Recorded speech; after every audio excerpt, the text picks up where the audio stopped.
Assalamualaikum warahmatullahi wabarakatuh. Perkenalkan, nama saya Muhammad Febrian. Nah, di sini saya akan membahas atau menjelaskan isi dari Quran surah An-Nasr yang berbunyi Bismillahirrahmanirrahim. Iza jaa nasrullahi wal fath wa ra'aitan nasa yadkhuluna fi dinillahi afwaja wasabbih bihamdi rabbika wastaghfir innahu kana tawwaba. Dalam ayat ini Allah memerintahkan apa yang harus dilakukan Nabi Muhammad pada saat pembebasan Mekah, yaitu apabila ia telah melihat pertolongan Allah terhadap agamanya telah tiba. Dengan kekalahan orang-orang musyrik dan kemenangan di pihak Nabi, dan melihat pula orang-orang masuk agama Allah beramai-ramai dan berduyun-duyun, bukan perseorangan sebagaimana hal pada permulaan dakwah. Orang-orang Arab berkata, manakala Muhammad menang atas penduduk Mekah yang mana Allah telah selamatkan mereka dari pasukan bergajah, maka kalian tidak berdaya melawannya.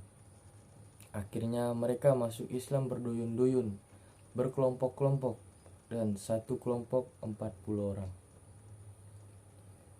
Bila yang demikian itu telah terjadi, Nabi diperintahkan untuk mengakukan dan mensucikan Tuhannya dari hal-hal yang tidak layak baginya, seperti menganggap terlambat datangnya pertolongan dan mengira bahwa Tuhan tidak menepati janjinya penolong Nabi atas orang-orang kafir. Mensucikan Allah hendaknya dengan memujinya atas nikmat-nikmat yang dianugerahinya dan mensyukuri segala kebaikan-kebaikan yang telah dilimpahkannya dan menyanjungnya dengan sepantasnya. Bila Allah yang Maha Kuasa dan Maha Bijaksana memberi kesempatan kepada orang-orang kafir, bukanlah berarti dia telah menyia-nyiakan pahala orang-orang yang beramal baik. Kemudian Nabi Muhammad dianjurkan untuk meminta ampun kepada Allah untuk dirinya dan sahabat-sahabatnya yang telah memperlihatkan kesedihan dan keputusan karena merasa pertolongan Allah terlambat datangnya.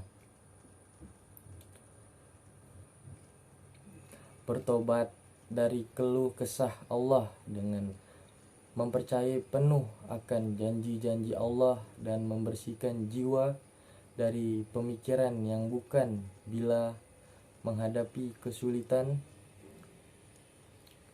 Hal ini walaupun berat untuk jiwa manusia biasa, tetapi ringan untuk Nabi Muhammad sebagai insan kamil atau manusia sempurna. Oleh sebab itu Allah menyuruh Nabi Muhammad SAW memohon ampun. Keadaan ini terjadi pula pada sahabat yang memiliki jiwa yang sempurna dan menerima tobat mereka, karena Allah selalu menerima tobat hamba-hambanya. Allah mendidik hamba-hambanya yang melalui bermacam-macam cobaan, dan bila merasa tidak sanggup menghadapinya, harus memohon bantuannya serta yakin akan datangnya bantuan itu. Bila ia selalu melakukan yang demikian, niscaya menjadi kuat dan sempurnalah jiwanya. Maksudnya bila pertolongan telah tiba dan telah mencapai kemenangan serta manusia berbondong-bondong masuk Islam, hilanglah ketakutan dan hendaklah Nabi Muhammad SAW bertasbih mensucikan Tuhannya dan mensyukurinya serta membersihkan jiwa dari pemikiran-pemikiran yang terjadi pada masa kesulitan. Dengan demikian, keluh kesah dan rasa kecewa tidak lagi akan mempengaruhi jiwa orang-orang yang ikhlas selagi mereka memiliki keikhlasan dan berada dalam persuasian kata dan cinta sama cinta. Dan di sini Quran surah An-Nasr memiliki beberapa hikmah. Yang pertama, surah ini menjadi berita gembira atas perjuangan Nabi Muhammad SAW dalam mendakwahkan Islam dan berbagai kemenangan yang sudah dilakukan oleh Rasulullah SAW dan banyaknya yang memeluk Islam secara damai. Yang kedua, Allah Subhanahu wa Ta'ala pasti akan memberikan pertolongan kepada hamba-hambanya yang selalu berjuang untuk berdakwah. Dan yang ketiga, Allah Subhanahu wa Ta'ala mengajarkan kita sebagai hambanya untuk selalu berzikir kepadanya dan memperbanyak tasbih serta tahmid yang merupakan wujud rasa syukur kita. Yang keempat, diperintahkan juga untuk memperbanyak istighfar dan bertaubat kepada Allah Subhanahu wa Ta'ala dan mempersiapkan bekal sebaik-baiknya. Pesan yang dapat kita ambil dari Quran surah An-Nasr, yang pertama, janganlah pernah engkau sombong meskipun engkau telah melakukan sesuatu yang luar biasa. Yang kedua, tetaplah kita itu rendah hati. Janji Allah pasti akan datangnya Islam Dan dari Quran surah An-Nas ini ada beberapa pesan yang dapat kita ambil, yaitu janganlah pernah engkau sombong meskipun engkau telah melakukan sesuatu yang luar biasa. Tetaplah rendah hati, dan janji Allah ialah pasti dan kemenangan Islam akan datang. Kaum Quraisy datang berbondong-bondong untuk masuk Islam. Dan yang kedua, saya akan membahas tentang Quran surah Al-Lahab yang berbunyi Bismillahirrahmanirrahim. Tabat yada billahi wa tab ma agnahu maluhu wa ma kasab sayazla naran zalatal hataf wa imra'atuhu hammalatal hataf fi jidiha hablum mim masaf.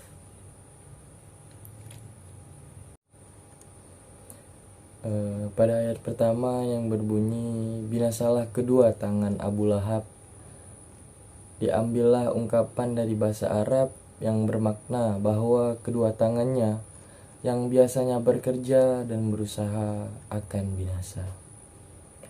Seseorang yang berusaha dengan kedua tangan, maka kedua tangan itu akan binasa dan usahanya akan sia-sia atau gagal.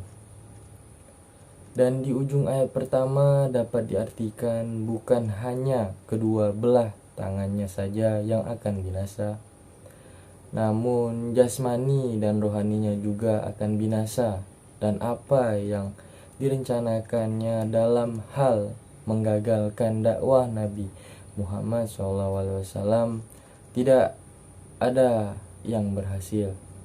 Semuanya gagal. Dalam ayat kedua juga diartikan seberapa banyak harta yang ia punya, harta itu tidak akan pernah menolong atas perbuatan yang ia lakukan kepada Nabi SAW.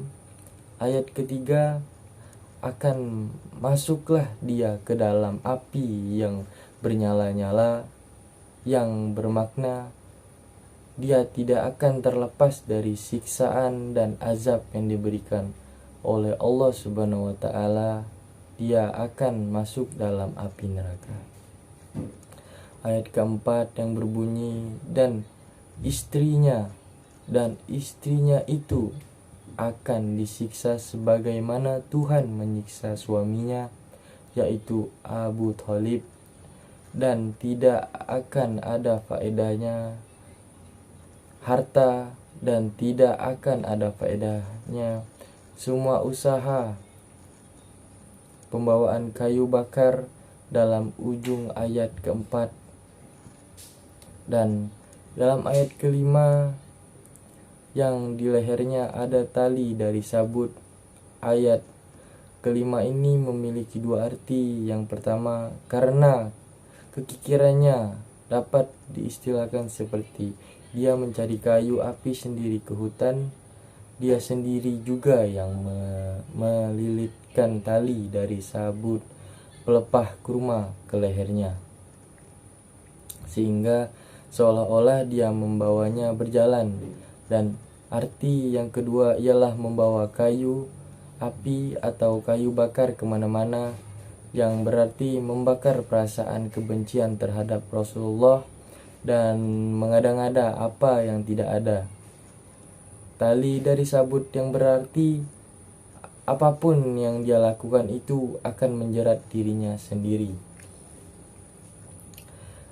Hikmah dari Quran surah Al-Lahab, yaitu melalui surat ini kita dapat mengetahui azab yang diturunkan oleh Allah Subhanahu wa taala dan dapat menimpa siapa saja, meski sekalipun itu keluarga Rasulullah. Allah memiliki kemampuan yang luar biasa untuk memberikan ganjaran terhadap manusia atau umatnya, baik itu ganjaran baik maupun buruk, tergantung perbuatan yang telah kita lakukan semasa hidup di dunia. Dan ada beberapa pesan yang dapat kita ambil dari Quran surah Al-Lahab di sini, yaitu janganlah tolong menolong dalam hal kejelekan atau kejahatan. Yang kedua, segala perbuatan kebaikan apapun itu pasti akan selalu mendapat ujian maupun cobaan dari Allah, seperti yang terjadi kepada Nabi kita yaitu Muhammad SAW. Yang ketiga, harus selalu sabar ketika kebaikan yang kita lakukan sedang diuji oleh Allah Subhanahu wa taala. Yang keempat, tetaplah rendah hati dalam segala hal yang kita miliki, maupun itu harta, martabat, maupun kedudukan.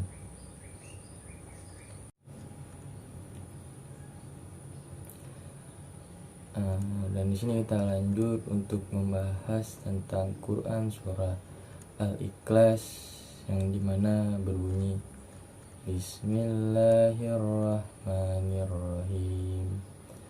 Qul huwallahu ahad, Allahus somad, lam yalid wa lam yulad wa lam yakul lahu kufuwan ahad. Dalam surah ini menjelaskan tentang orang Quraisy beranggapan bahwa Allah memiliki anak, yaitu Isa.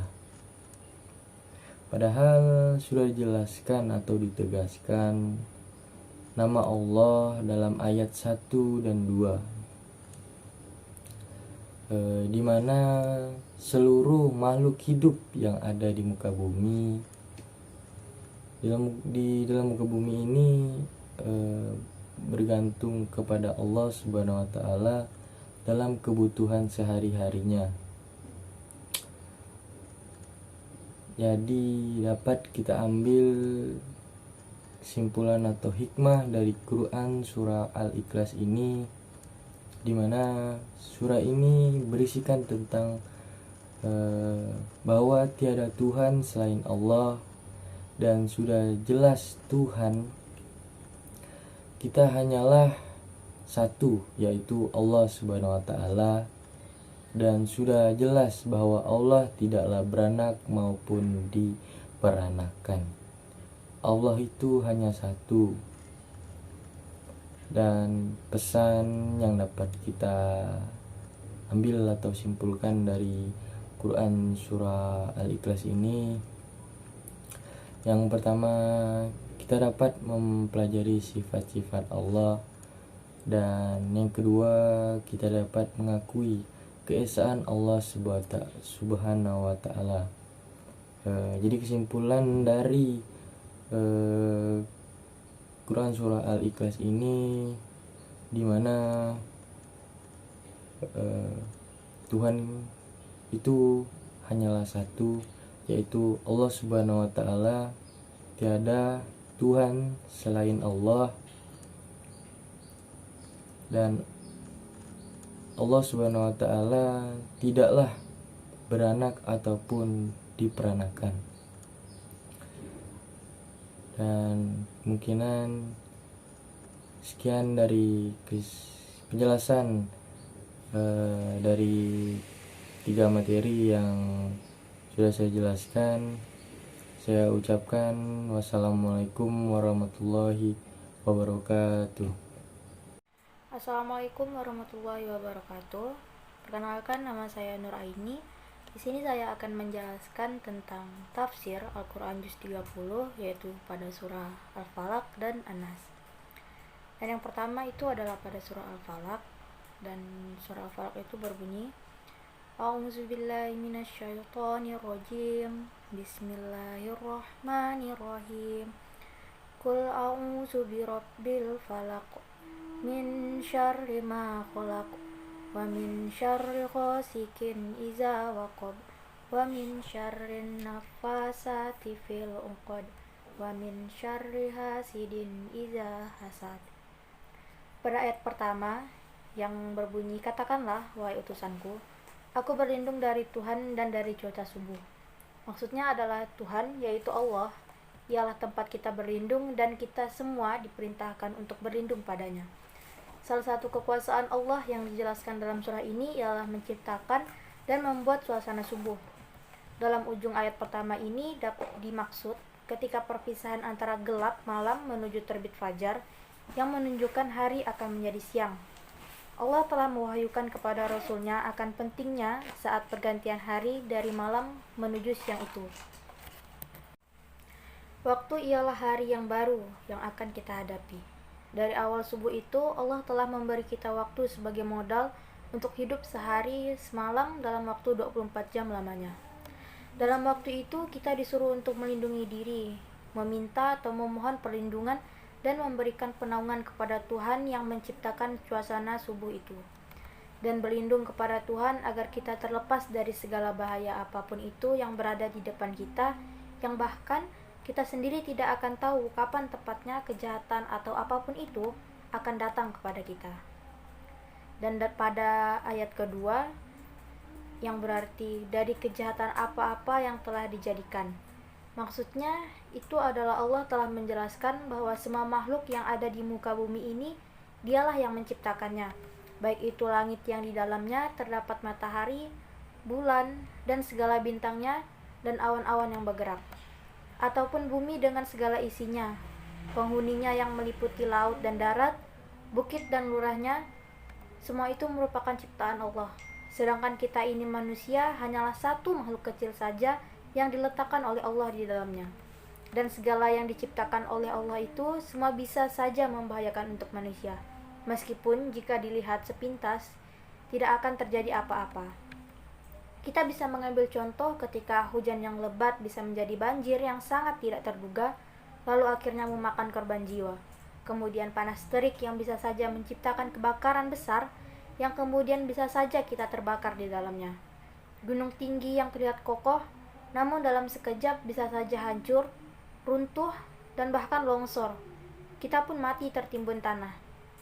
Lautan luas yang sangat bisa untuk kita layari, tiba-tiba kapal yang kita tumpangi menabrak karang, dihantam badai, tiang layar patah, kapal pun tenggelam, dan kita pun akhirnya mati. Pesawat merupakan alat penghubung yang paling cepat dan canggih untuk zaman modern ini.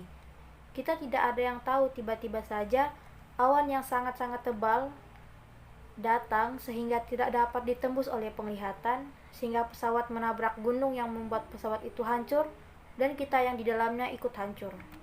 Maka dari itu, semua yang diciptakan oleh Allah itu mungkin saja menjadi ancaman bahaya yang sangat tidak kita duga maupun kita sangka-sangka.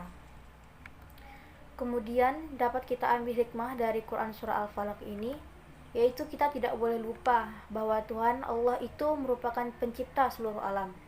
Oleh sebab itu, di dalam ayat ini kita disuruh memperlindungkan diri kepada Allah.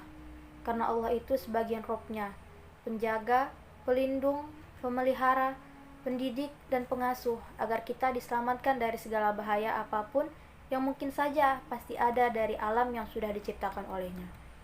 Dan pesan yang dapat kita ambil dari Quran Surah Al-Falaq ini yaitu adalah Allah senantiasa menyuruh manusia untuk selalu berlindung kepadanya dari segala kejahatan makhluk Allah, entah itu kejahatan orang-orang yang iri, dengki, maupun dusta, dan dari kejahatan tukang sihir, ataupun ramalan-ramalan yang bisa mencelakai ataupun memecah belah sesama umat muslim.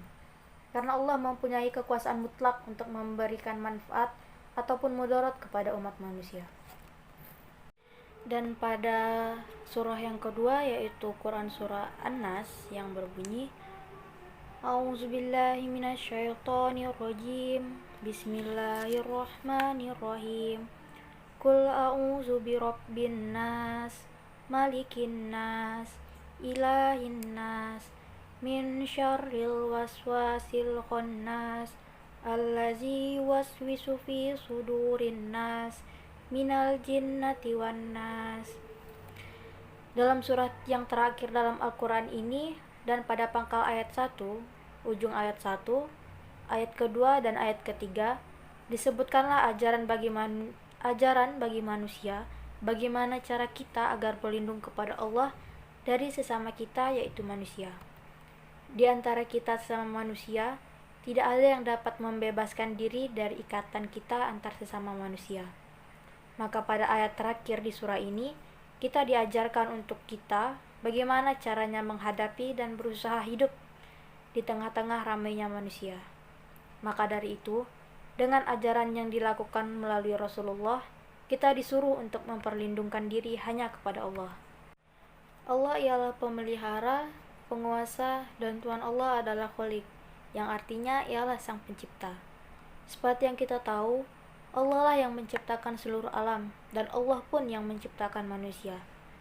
Dan manusia itu mempunyai pergaulan hidup. Allah memberikan manusia akal dan pikiran, sehingga manusia yang hidup di muka bumi ini jauh berbeda dari kehidupan makhluk Allah yang lain. Oleh sebab itu, manusia dapat merencanakan apapun yang sudah direncanakannya untuk hidup di dunia dalam menjalankan kehidupannya sampai dia meninggalkan dunia nanti. Namun Allah tidak akan membiarkan manusia hidup seenaknya saja. Allah itu adalah Raja, ataupun bisa saja disebut penguasa yang mutlak atas manusia. Karena Allah sudah mentakdirkan dan mengelolanya, sehingga kita sebagai manusia ciptaannya, mau tidak mau harus menuruti peraturan yang telah ditetapkannya, yang biasa disebut sunnatullah. Kalaulah kita akan dilahirkan ke dunia hanya dengan setetes air mani, maka dengan kehendaknya kita akan lahir ke dunia. Dan andaikan kita akan dimatikan, meskipun kita bertahan sekuat tenaga untuk tetap hidup, akan tetapi dengan kehendaknya, jika Ia akan mematikan kita, maka kita akan mati dan tidak akan bisa apa-apa. Pada surah sebelumnya, ialah pada surah ke-113 yaitu Al-Falaq, kita sudah diperintahkan untuk melindungi diri hanya kepada Allah sebagai pemelihara dari kegelapan malam, dan kita juga disuruh untuk melindungi diri dari mantra jahat dan bahayanya tukang sihir ataupun bujuk rayu perempuan yang bisa saja menyesatkan, dan dari hasad dengkian orang yang dengki pada kita. Namun pada surah ke-114 ini, yaitu surah penutup, kita disuruh untuk berlindung kepada Allah dari satu macam bahaya yang ditimbulkan dari sesama manusia. Dan kejahatan sesama manusia itu sudah dijelaskan pada ayat 4 dalam surah terakhir di Al-Quran ini, yang artinya dari kejahatan bisikan-bisikan dari si pengintai peluang. Yang dimaksud dalam ayat itu ialah orang yang selalu mengintai kita jikalau ada peluang, meskipun peluang itu hanya sedikit, yang akan selalu menunggu kapan saja kita akan lengah. Dan ketika pada saat kita sudah lengah, maka saat itulah yang tepat baginya karena ada peluang untuk membisik-bisikan sesuatu. Tadinya hati kita telah membulatkan tekad untuk berjihad fisabilillah. Namun karena ada bisikan yang sudah menembus hati, dikarenakan sudah menembus hati kita tidak lagi mempunyai tekad untuk berjihad, kita mulai ragu untuk Mejemukan umum karena adanya bisikan yang sudah memasuki hati, dan hasilnya membuat kita ragu-ragu dan akan menurunkan mutu kita sebagai manusia.